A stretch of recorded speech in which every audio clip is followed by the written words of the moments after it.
بسم اللہ الرحمن الرحیم نحمدہ ونصلی ونسلم علی رسولہ الکریم۔ اولاد اللہ تعالیٰ کی بہت بڑی عظیم نعمت ہے۔ جنہیں اللہ تعالیٰ نے بیٹے اور بیٹیاں عطا فرمائی ہیں ان پر اللہ تعالیٰ کا خاص فضل و کرم ہے۔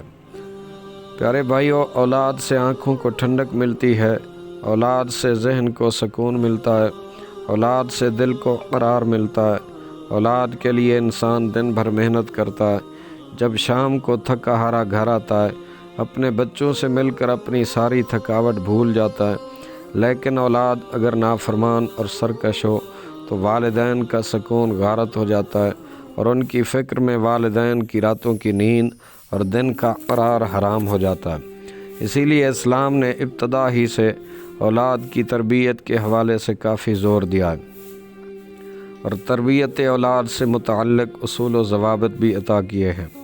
جو والدین ان اصول کی روشنی میں اپنے بچوں کی تربیت کرتے ہیں ان کے بچے فرما بردار، اطاعت گزار اور والدین کو آرام پہنچانے والے ہوتے ہیں، اور جو والدین اسلامی اصول کو فراموش کر بیٹھتے ہیں ان کے بچے ان کے لیے تکلیف اور رنج و غم کا باعث بنتے ہیں۔ بہت سے والدین لا علمی کی وجہ سے اپنے بچوں کی صحیح تربیت نہیں کر پاتے، جس کی وجہ سے ان کے بچے اوباشوں کا ساتھ پکڑ کر بگڑ جاتے ہیں اور ان سے خود ان کے والدین، اہل خانہ اور معاشرے کے لوگ بھی بیزار ہو جاتے ہیں۔ اس لیے ضروری ہے کہ ہم تربیت اولاد کے اسلامی ضوابط سے آشنا ہوں تاکہ ہم اپنی اولاد کی صحیح تربیت کر سکیں۔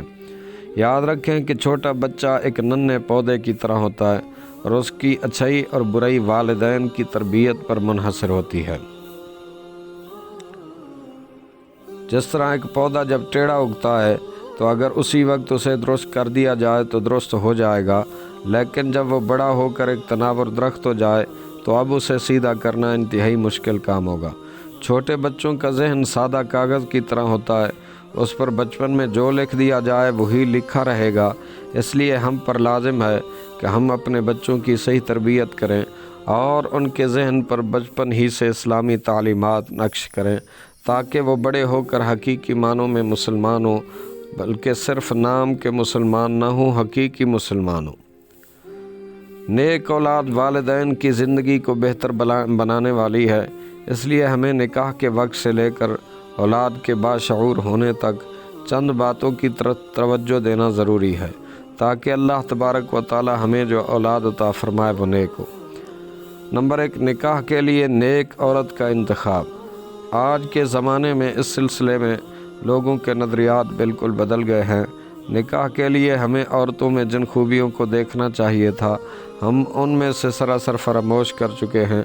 حضور حضرت ابو ہریرہ رضی اللہ عنہ سے روایت ہے، سید الانبیاء صلی اللہ علیہ وآلہ وسلم نے ارشاد فرمایا، تنکح المرأة لأربع لمالها ولحسبها ولجمالها ولدینها فاظفر بذات الدین تربت جداک۔ عورتوں سے 4 خصلتوں کی وجہ سے لوگ نکاح کرتے ہیں: مال و دولت، حسب و نسب، حسن و جمال اور دینداری۔